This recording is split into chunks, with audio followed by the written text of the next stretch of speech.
Good afternoon. My name is Kristen Clark, Assistant Attorney General for the Civil Rights Division at the U.S. Department of Justice. Joining me is Ryan Buchanan, U.S. Attorney for the Northern District of Georgia. The Justice Department has completed a comprehensive investigation into conditions at the Fulton County Jail here in Fulton County, Georgia.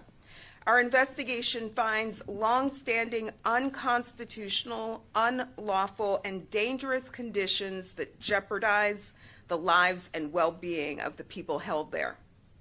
We cannot turn a blind eye to the inhumane, violent, and hazardous conditions that people are subjected to inside the Fulton County Jail. Detention in the Fulton County Jail has amounted to a death sentence for dozens of people who have been murdered or who died as a result of the atrocious conditions inside the facility. It's not just adults, but also young people who are subjected to conditions and treatment that violate the Constitution and defy federal law.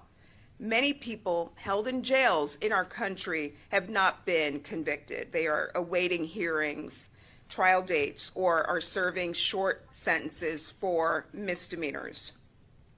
We find that the Fulton County Jail does not adequately protect incarcerated people from violence, such as stabbing, sexual abuse, or even murder. Physical deficiencies in the environment, such as unlocked doors and large holes in the walls, permit and even facilitate the brutality. Incarcerated people use makeshift weapons built out of jail fixtures to attack others, including vulnerable people with mental health needs and 17-year-old young people. In 2023 alone, we identified 314 stabbings and more than 1,000 assaults. This rate of violence exceeds what we've seen in other cities across the country. The Fulton County Jail had as many stabbings in a single month as the Miami-Dade County Jail had all year, and that's a facility with 1.5 times more people. Since 2022, 6 people in the jail have lost their lives to violence.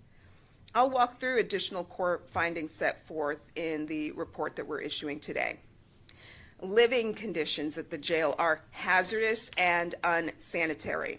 Housing units are flooded from broken toilets. Roaches, rodents, and pests abound. Standing water, exposed wiring, and vermin make living areas unsafe. The jail does not provide enough food, leaving people severely malnourished. The jail fails to provide constitutionally adequate medical and mental health care to people at the jail, exposing people to preventable bad outcomes, including injury, seriousness, illness, pain and suffering, mental health decline, and even death. The lack of security staff and failure to prioritize health services impede access to care. Medical emergencies do not receive appropriate medical responses. People at risk of suicide do not receive sufficient protection, and people with serious mental health needs do not receive adequate treatment. The jail uses solitary confinement, also known as restrictive housing, in discriminatory and unconstitutional ways that expose people, particularly 17-year-olds and people with mental health disabilities, to risk of harm, including acute mental illness and self-injury. The jail uses lengthy confinement in restrictive housing as punishment without written explanation, which violates due process. As Georgia is one of only 4 states where the juvenile justice system's jurisdiction ends at 16, there are 17-year-old boys and girls also held at the jail, and these 17-year-old boys and girls are exposed to particular harm. The jail does not provide special educational services to 17-year-olds who are entitled to them under a federal law known as the Individuals with Disabilities Education Act.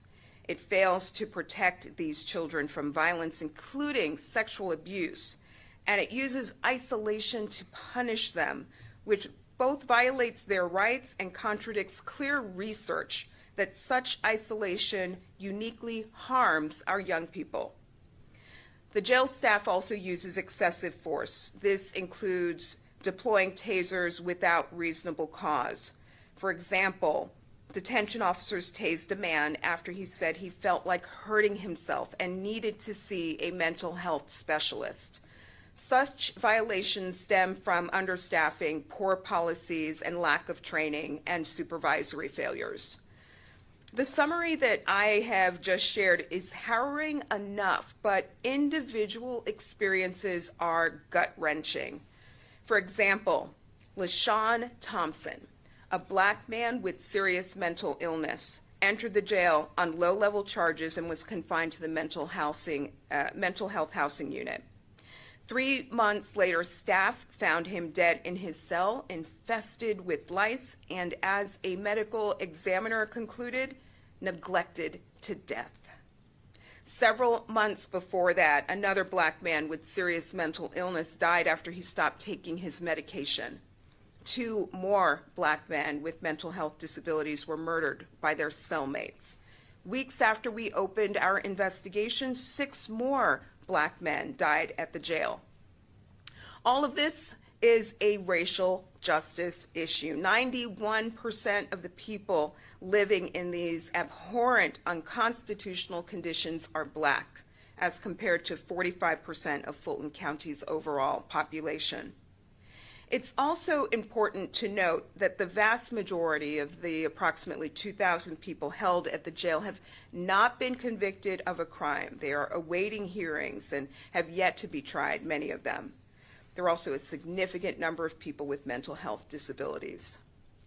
During our investigation, we worked closely with correctional, medical, mental health, and educational experts. We physically inspected the jail and observed housing units. We visited medical and mental health service areas. We reviewed thousands of pages of documents and interviewed dozens of jail staff and leadership. And we listened to the people held inside the jail and their advocates and their family members. We thank officials for their cooperation, and we thank all of those who provided valuable information and whose advocacy predates this investigation. I'll note that officials have taken preliminary steps to improve conditions, but they simply are not enough. We hope our findings report sounds an alarm that will prompt the Fulton County Board of Commissioners and the Sheriff's Office to swiftly implement the comprehensive reforms necessary to ensure constitutional conditions going forward. At the end of the day, people do not abandon their civil and constitutional rights at the jailhouse door. Jails and prisons across the country must protect people from the kind of gross violations and unconstitutional conditions that we have uncovered here. I'll now turn the floor over to U.S. Attorney Buchanan.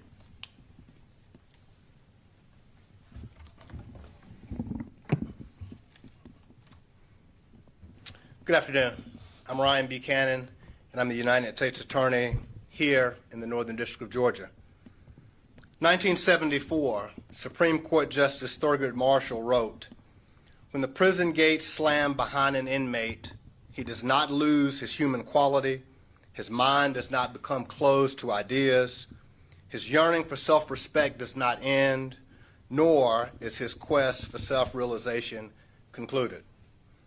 50 years later, our comprehensive investigation into the conditions of confinement at the Fulton County Jail has, at its basic level, revealed that the men and women and young people who find themselves housed at the jail are often left to wonder whether their humanity remained intact once they crossed the threshold of the jail facilities.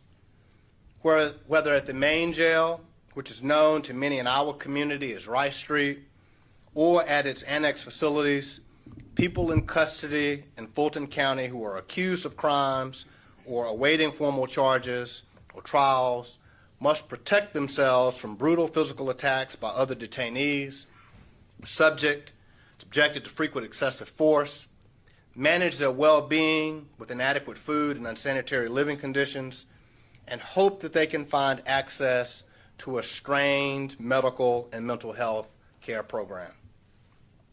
The most obvious casualties of the civil rights violations occurring in the jail are those who leave the jail in body bags. But our investigation has revealed hundreds more injured, traumatized, and dehumanized people, all of whom are just as deserving of the protections of the Constitution as all of us in this room. Since we announced our investigation in July of 2023, the United States Attorney's Office for the Northern District of Georgia and the Civil Rights Division of the Department of Justice have worked diligently to meet our shared mission: to advance the public safety, to uphold the rule of law, and to protect civil rights. There is no greater example of this mission at work than protecting and vindicating the rights of those who are under the custody and control of jail authorities, who themselves are duty-bound to protect the public and those in their custody. We began our investigation after LaShawn Thompson was found in his cell, neglected to death, covered in lice. But in the time since his death, several more young men detained in the jail have died, and many died violent deaths. Our investigation revealed unacceptably high incidents of assaults and stabbings, and in some cases, most disturbingly, jail staff witnessed and allowed the attacks without intervention. 2023 alone, there were over 1,000 assaults and more than 300 stabbings in the Fulton County Jail. It outpaces the rate of similar assaults in other major city jails, almost 2 to 1. Those numbers only reflect the reported attacks. Many detainees told our team that they explained that they feared for their safety if they were reported that they had been stabbed or assaulted. One such detainee was left untreated for multiple stab wounds for a week until our team alerted the jail of his injuries. Also unaccounted for in these disturbing numbers are numerous allegations of violent rape, sexual assault, and harassment. The crisis of violence in the Fulton County Jail has resulted in part because of the lack of effective classification and housing planning, which allows for extremely violent individuals and gang members to be housed with vulnerable and low-risk individuals. And particularly, vulnerable individuals are most subject to violence in the jail, including people with serious mental illness, gay and transgender detainees, and 17-year-olds. In addition, the Fulton County Jail employs too few guards relative to the number of detainees to keep people safe, and poor maintenance of basic fixtures allows violence to go unchecked. But numbers aside, jail staff are often unaware of violence because they conduct inadequate security rounds. We uncovered incidents where hours or even days passed before victims of assaults were discovered by staff. In one shocking case, while an officer sat in an observation tower, a man was killed with his hands and his feet bound. He was not found until his body was extremely cold. Additionally, hundreds of broken light fixtures and cell doors allow violent detainees to move about at will in the shadows, and sometimes through the very walls of the facility. Equally alarming, men and women in the Fulton County Jail also experience violence from the staff. Our investigation showed that the crisis of violence, the lack of security at the Fulton County Jail, is paired with staff that resort to the use of force too quickly and too often. We found that staff were regularly deploying tasers and pepper spray without any warning, and for minor rule infractions like failing to hang up a phone quickly enough, yelling, or not putting items away as instructed. The rampant use of tasers is particularly disturbing. The risk of cavalier deployment of tasers is not just the temporary pain of electrocution. Detainees have been hospitalized for serious injuries caused by probes that are embedded in sensitive parts of the body, like the neck and even in the bone. The excessive use of force in the jail is not confined to a few bad actors. Officers lack policy and training guidance on whether and when force is appropriate, and when officers cross the line, the jail rarely holds them to account. In some cases, the policy is glaringly inconsistent with established use of force techniques. Written policies explicitly state that staff may deploy their tasers against suicidal or emotionally disturbed persons without any assessment of danger to themselves or to others. Staff are permitted to use force when a person interrupts their work, and the use of force reports and supervisor reviews bear this out. Supervisors rarely assess a need for the use of force if they do it at all. Perhaps most concerning, our investigation showed that even when the jail determines that an officer used excessive force, discipline is virtually non-existent. Those officers go back to their jobs to repeat the same conduct. Aside from the glaring risk of violence, detainees face the insidious threat of unsafe living conditions, constant exposure to rodents and pests, and an unsettling disregard for food safety. Detainees in the Fulton County Jail lack basic necessities like working toilets and sinks, and are exposed to flooding, standing water, mold, and what can only be described as filth. Pests carrying bacteria and disease not only run rampant in food preparation areas, but have infested the bodies of the people in the jail, people like LaShawn Thompson. Earlier this year, our team was evacuated from a housing unit in the jail because of a lice outbreak. Given the high incidence of violence in the jail, the need for adequate medical and mental health care is critical. But Fulton County Jail has failed to provide constitutionally adequate care to the men, women, and young people in the custody of Fulton County Jail in virtually all respects. For a time, because of the unsafe conditions in the jail, Fulton County's health care provider, NAFCare, nearly terminated its contract to provide medical and mental health services for fear that their staff would become victims of the dangerous environment without proper security escorts. The lack of security left an entire floor of the jail without adequate access to care because it was simply too dangerous for the health care workers to go inside. Medication and treatment are often impeded by flooding in a unit, power outages, and the unavailability of officer escorts. This lack of care in the Fulton County Jail has led to at least 17 non-homicide, non-suicide deaths in 2022 and 2023, a rate that is more than twice the national average since 2019. A detainee who reported chest pain later died of a heart attack. Jail failed to assess a man for rapid weight loss before he died, much like LaShawn Thompson, who died after losing over 30 pounds in 3 months. These figures likely underreport the true death toll of people who were transported out of the jail to Grady Hospital and died outside of the jail walls. Someone dies in the jail, there's little or no effort by the jail to determine the root cause of their death. 75% of the people who have died in Fulton County Jail since 2021 had a current mental health diagnosis or a history of mental illness. Perhaps unsurprisingly, the mental health treatment options and suicide prevention practices are grossly inadequate in Fulton County Jail.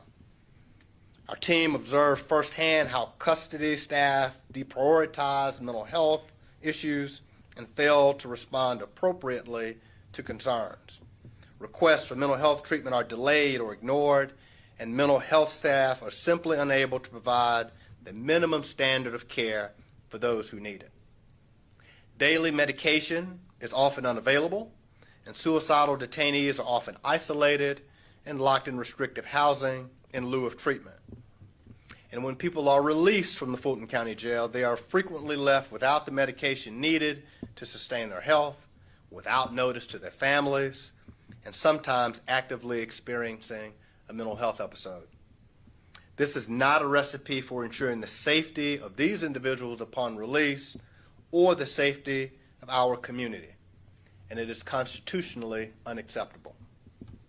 Finally, I'd like to speak about a population in the Fulton County Jail that many may not know exists, a population of 17-year-old boys and girls. All of the constitutional violations that I've discussed today apply with equal force to the young people housed at Rice Street and the annex facilities. The average stay of a 17-year-old in the Fulton County Jail is 392 days. In that time, they are particularly and uniquely at risk for violence, lack of access to mental health care, risk of suicide while in isolation in restrictive housing. During the team's tour of the South Annex, they learned the boys there were held in their cells for 22 hours or more, frequently. The girls housed at Rice Street fare no better. And to the extent that these young people require a kind of specialized educational programs that are called for by federal law, they are not getting them. In fact, no educational services of any kind are provided to the 17-year-old detainees in Fulton County. These young people deserve better. You'll see that our report lays out the bare minimum measures the Fulton County Jail must take to comply with its obligations under the Constitution and federal law. We are appreciative of the cooperation of the Fulton County Sheriff thus far, and we look forward to working with them going forward to remedy these civil rights violations in the weeks and months to come. The Northern District of Georgia prioritizes the protection and enforcement of civil rights for our district's most vulnerable residents. We are grateful for the impactful partnership of our colleagues from the Department of Justice's Civil Rights Division. We would not be here today without their collaboration. 2022, when I became U.S. Attorney, we formalized our tradition of civil rights work in this office. It's a tradition that dates back to the very first United States Attorney for the Northern District of Georgia. We did so by formally establishing a public integrity and civil rights section. This talented, dedicated team of assistant U.S. attorneys, investigators, paralegals, legal assistants, and even interns are to be commended for this work. This team is comprised of people who are citizens of this district, people who live in Fulton County and work every day in Fulton County.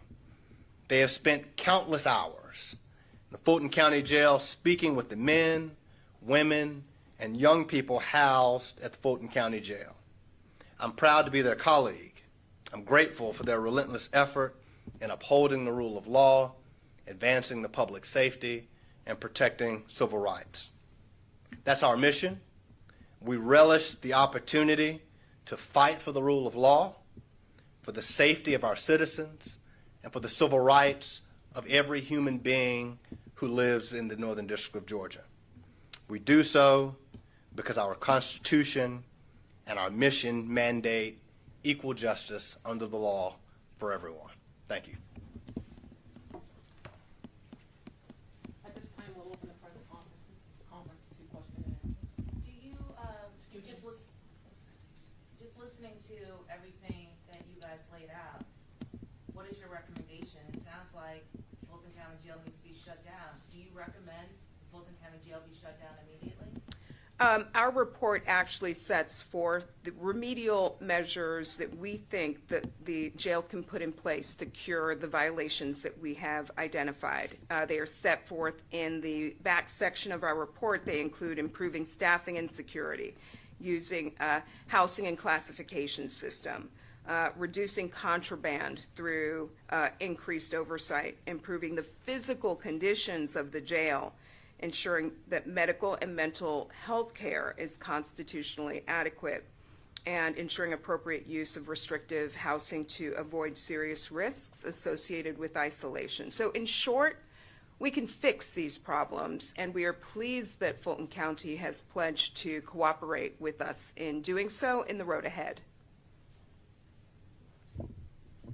We've heard a lot of back and forth between the Fulton County Sheriff and the Commissioners about who is ultimately responsible for these problems. were you guys identifying kind of a point person who needs to lead these charges? Is it a funding issue? Is it a sheriff issue? Well, we're looking forward to working with Fulton County and the Fulton County Sheriff's Department to negotiate a resolution. And we recognize that this is an important issue for the community, and they will certainly play an important part in the process. Is there one that's kind of more responsible, or I guess ultimately responsible for the well-being of these inmates? I think all officials have a role here, and look forward to working with both the county and the Sheriff's Department in the road ahead.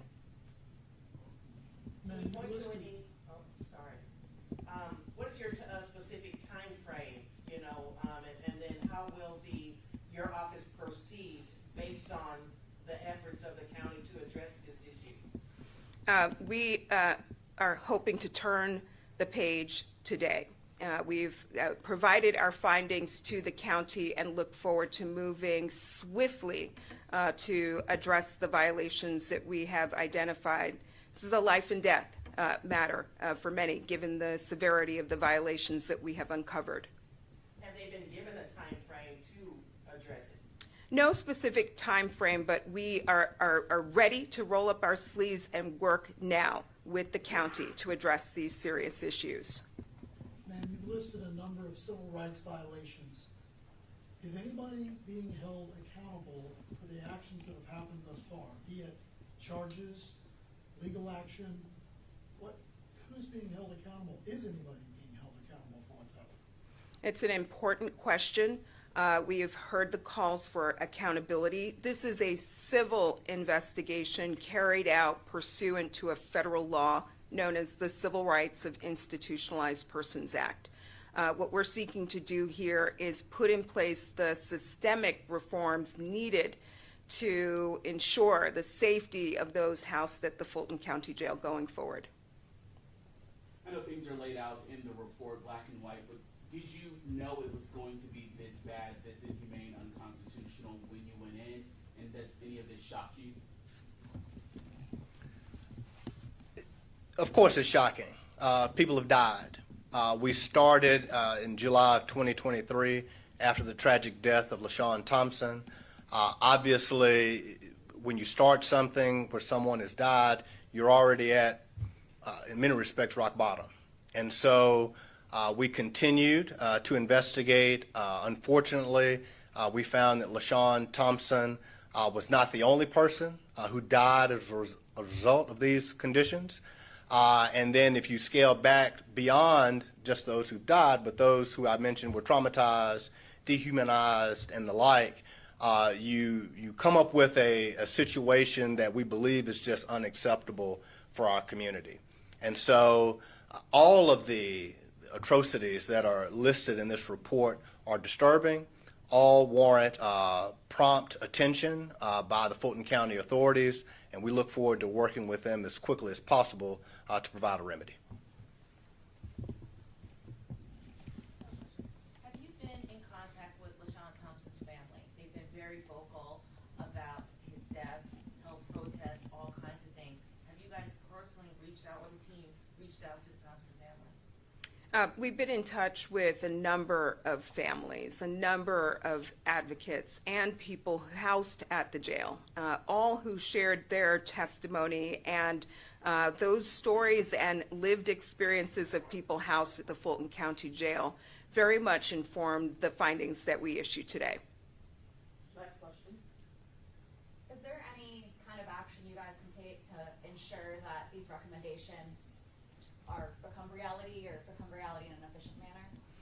Well, as I said, we are prepared to roll up our sleeves and begin working today with Fulton County officials to address these violations. But we hope our findings report sends a loud message to other officials across the country about the need to ensure that conditions for people housed in jails in our country need to comply with the Constitution and need to comply with federal law.